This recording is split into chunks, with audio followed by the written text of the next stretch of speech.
Hey everybody, welcome back to Will Power Garage. Today we're working on a 2020 Jeep Grand Cherokee Limited, and we're going to replace both front and rear brakes, both pads and rotors. Stay tuned.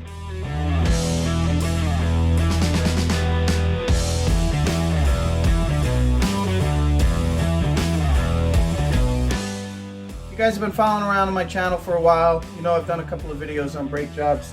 I keep doing them because every car is a little different, and some people look for specific vehicles to see how to change the brakes on them. So this is no different. This is a 2020 model Jeep. I'm going to walk through the steps of how to replace the brakes, as well as what to clean and clean properly. Also what to lubricate and what you probably shouldn't be lubricating. That way you can get a top quality brake job without paying someone else to do it. Because let's be honest, brakes are probably one of the simplest things you can repair, but I can understand the hesitancy to replace your own brakes. I mean, they are stopping your vehicle, something that could weigh, 4,000 pounds. So we're going to start up here with the front. I'm going to show you what we're going to do to get these all changed. I am going to replace the rotors with the pads. I recommend this vehicle in particular. And I'll take a close-up shot to show you guys, but I could see on the rotor something they call hot spots.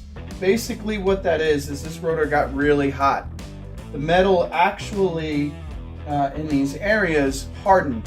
What that means is these particular areas are not now wearing the same as the rest of the rotor. And what that does to the rotor and to the brake pedal is when you stop, it gives you a vibration. So if you've ever been in a car where somebody hits the brakes, especially if you hit it hard while you're going fast and the whole car shudders, it's because of this. Some people refer to it as brake warpage, which can also happen. A disc will warp. But this one in particular, like I said, I could see the heat marks, and that's what essentially gives you that pedal feedback, because the rotor is no longer a flat surface. Even with that being said, there's not many places left around that'll cut a rotor. And for the money, I mean, this car in particular is a little pricey. I think I paid roughly $100 per rotor, front and rear. The front was a little bit more expensive than the rear, only about $20 more or so. But it's always a good idea to replace the rotor with the pads. If you are going to cut them, make sure you cut them. Don't put just a set of pads on here, because the pads are wearing to the machine surface of the rotor. You want everything to start fresh. Everything's going to seep into it, and you'll get way better braking performance than if you just threw pads on. I know it can be tempting, and again, don't take my word for it. Don't take it as gospel. If you can only afford to put pads on just to make your car safe, then by all means, just put the pads on. But like I said, your braking performance is not going to be as well, and if you had a vibration before, it's going to be there still, even after replacing the pads. So, first thing we're going to do here is I have to remove the caliper, and then to get this rotor off, I have to remove the caliper mounting bracket, sometimes known as the pad bracket. So I have to get this whole assembly out of the way before the rotor will come off. So that's where we're going to start. I'm going to remove this stuff, get the rotor off, and then we'll show you how to clean up and what to clean up. Okay guys, so I just wanted to give you a close-up view of exactly what we're going to take off here, and a couple of tools you're going to need to do so. So let's start in the order of what we have to remove.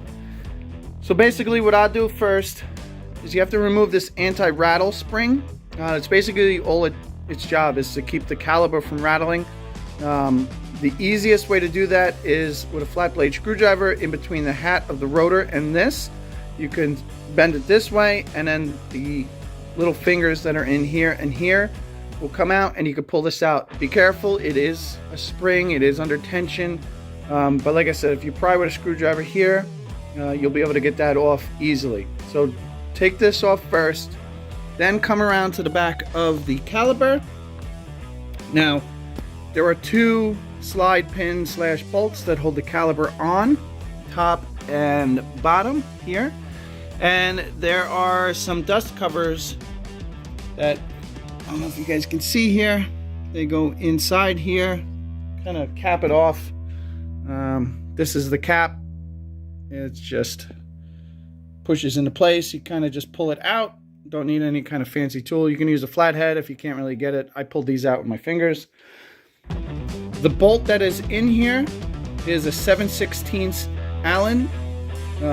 I would suggest getting an Allen socket if you have Allen keys up to 7/16, which is very large. You know, you could do that as well. So once we get the caliper off, we're going to carefully tie it up to something.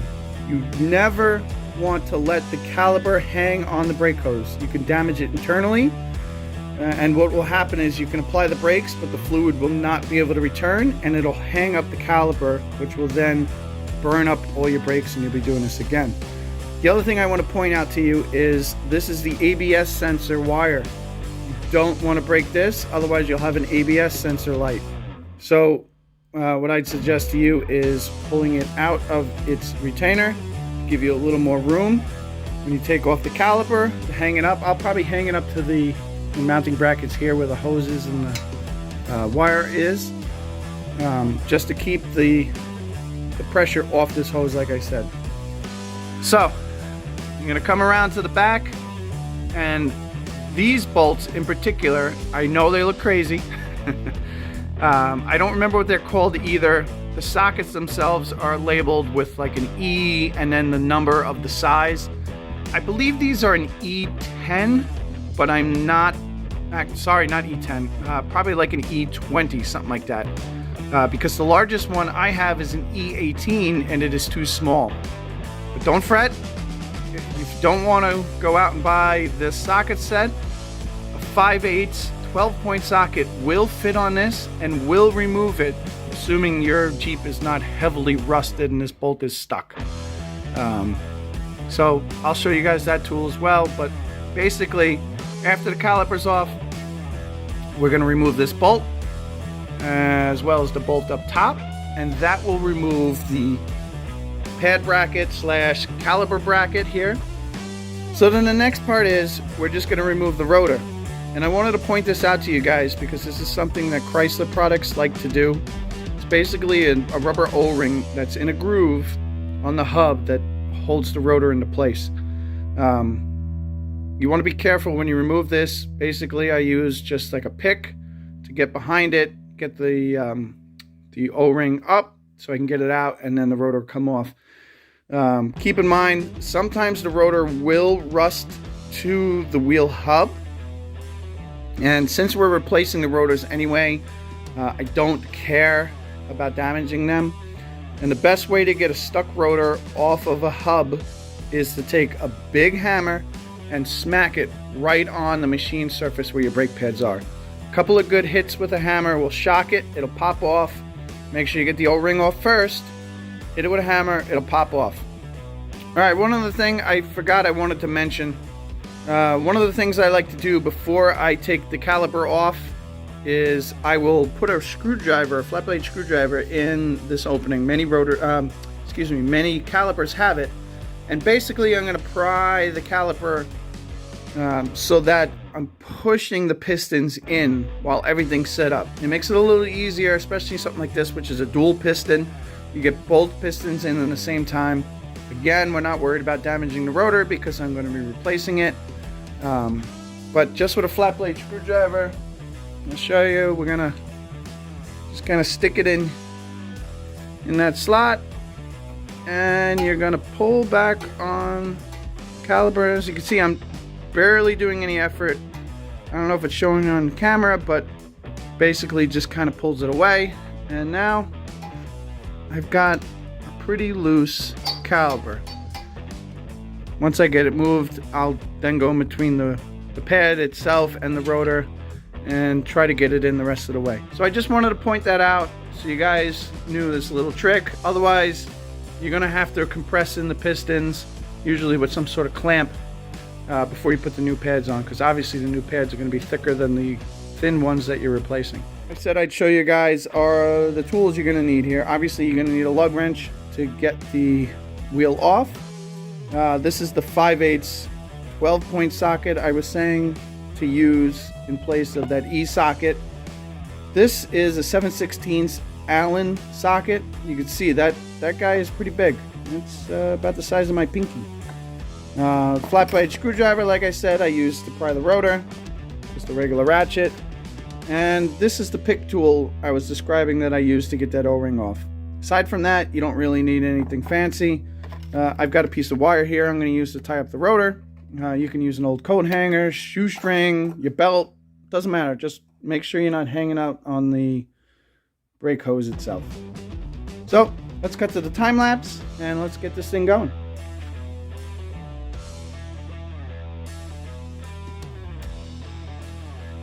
Okay guys, well, as you can tell from the time lapse, that went really quick. There's not much that you have to take off to do a front brake job, as you can see. Now that I have this apart, I'm going to show you guys basically what you need to clean. So this part of the vehicle, this is called a hub. You want to make sure that the surface where the brake rotor sits against is nice and clean, nice and flat. Otherwise, if the new rotor does not sit flush against this, you can get vibrations.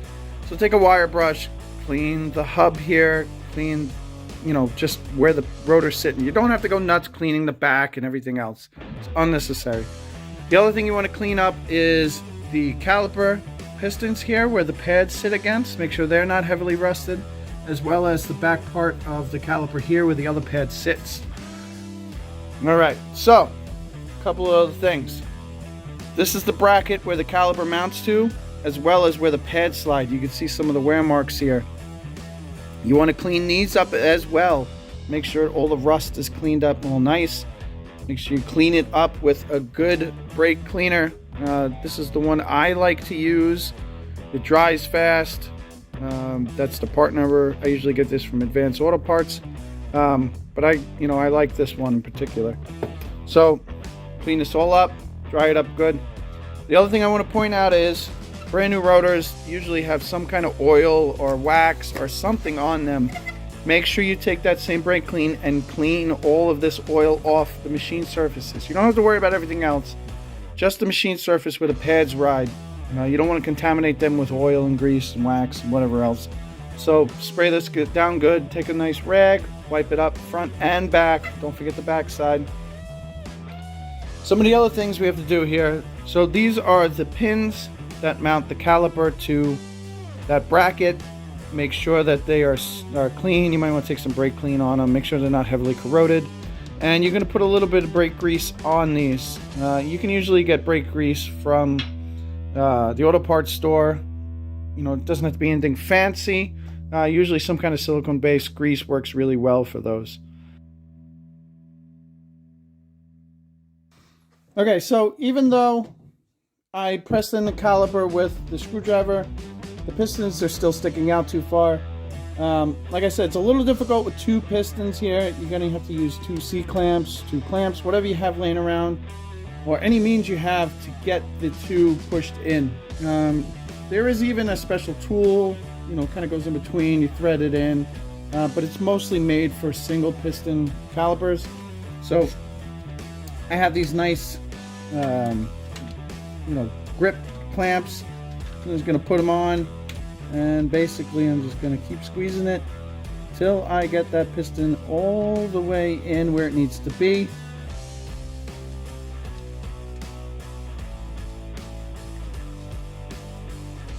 Because if you don't, you will not be able to get the new pads into place. So once it's in, you can release the clamp. As long as nobody pushes the brake pedal, it will stay that way. But that is basically how far they need to be pushed in. When you're doing it though, be very careful. Do not damage the boot. If you damage the boot, moisture will get in. It'll rust the piston itself, and then you'll have brake issues there. So just be careful. But basically just, you need to get both pistons pushed in all the way. Since I took this thing apart so fast in the Ft.Lbs, I'm going to put it back together at normal speed and show you guys exactly how fast this goes.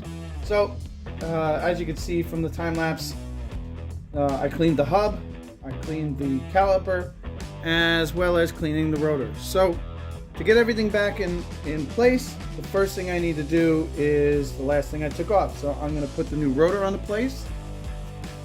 There's no particular way it needs to go.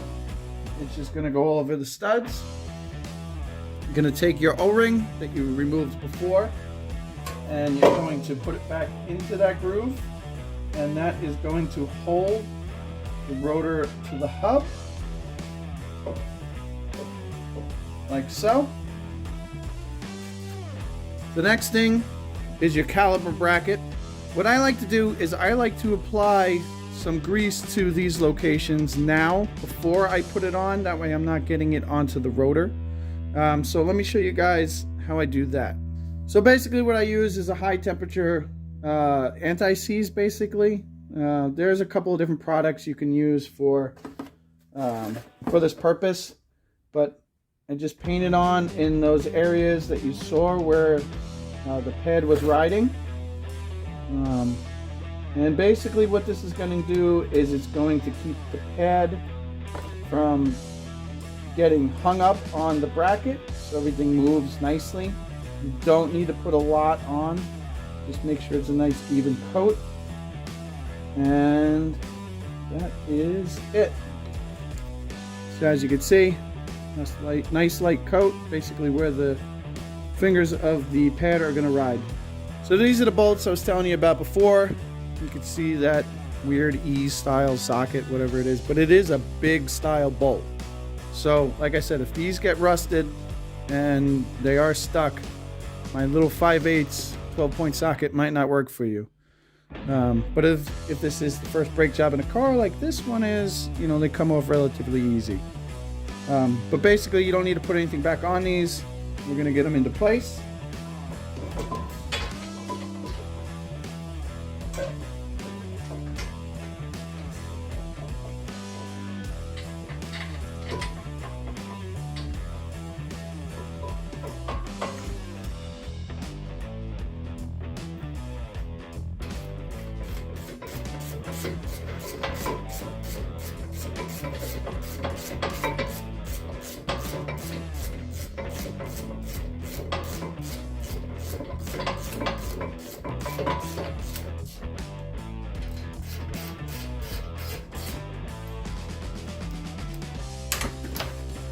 Okay guys, so the bolt that holds this caliper bracket on, I looked it up, it is an E20 size, as I thought.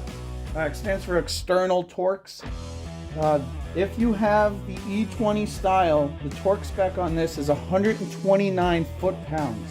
It looks like the other style, I guess a regular hex bolt style, calls for about 149. So just make sure you know which one you have and what your torque spec is for it. But I'm gonna torque these here.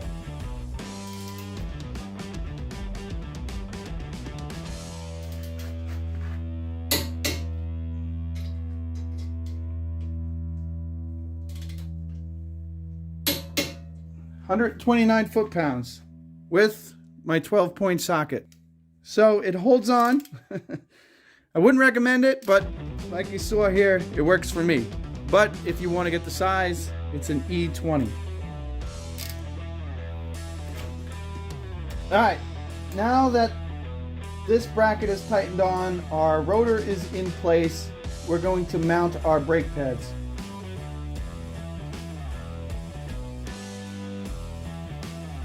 Okay, before you mount your brake pads, there's one thing I want to point out to you is the location of the brake squealer. Basically what this does is it'll make a screeching sound when your brakes are getting too low to indicate to you that you need to replace them. From the driver's side to the passenger side, it's usually mounted on opposite sides. So this is the pad I took off. I'm just going to match the new pad to it so I know they're the same. And that's it. This is the outer pad. So it will go on the outer portion of the rotor. The inners are the same for both sides, and the way you can tell it's the inner is because it has these spring clips that mount to the caliper itself. Some people like to put grease on these, but modern rotors, especially if you spend the money for a premium, not rotor, modern pads, as long as you buy a decent pad, they come with these backing plates that have a coating on them to keep them from making any kind of funny noises or anything like that. But the way this is installed is it just snaps into those two pistons and is held into place like so. So at this point, I can remove my fancy hanging device, and this will just slip right over the rotor like so. And you can install your pins. Like I said, before you install these, make sure they're clean. Clean them up with brake clean. Wire brush them if they need any kind of wire brushing clean. And put a light coat of some sort of silicone based grease. Basically any grease will work. You want something that's not very viscous though, because you want these to be able to slide easily in the rubber. But give these a nice little coating of grease.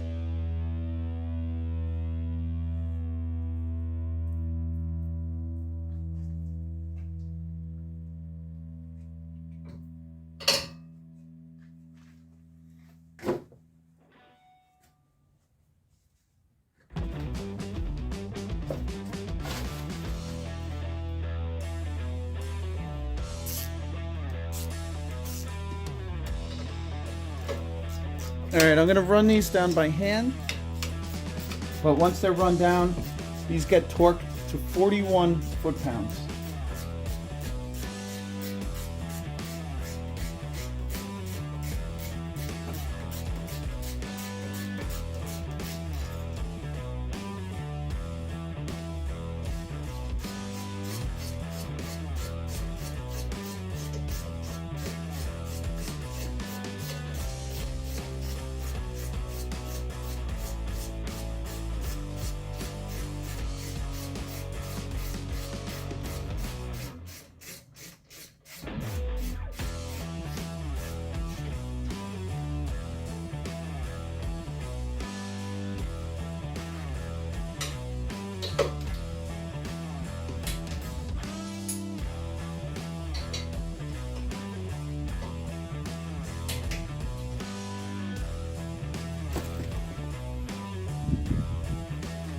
Don't forget to put the dust caps back on. And then last but not least is the spring. And then the kit I got came with 2 new springs. Not that it needed it, there's nothing wrong with the old one. And they are the same for left and right. I'm gonna get this guy put on here. It's definitely a lot easier to reinstall it than it is to take it off. And then, since I took this ABS wire off of the harness here, I'm going to put that back in. Not forget my fancy caliper hanging tool. Use it from the other side. But basically that's it. As you can see, there's not much to it. Of course, it looks much nicer that there's a new rotor, some new hardware. But there's not a lot you need to do a front brake job on this car. Alright guys, I hope you like this video. From here I'm going to do the passenger side, which is exactly the same as the driver's side. But as always, I wanted to remind you, don't forget to like, subscribe, leave me a comment below. I'll always respond. Sometimes it takes me a little longer to get to the comment section, but if you guys have any questions, torque specs, how I did certain things, please feel free to leave me a comment, and I'll try to answer it the best I can. So with that, I'm going to go to the other side, get that done, and that's it. Alright guys, thanks for watching as always. Please subscribe, and I'll see you next time. Bye.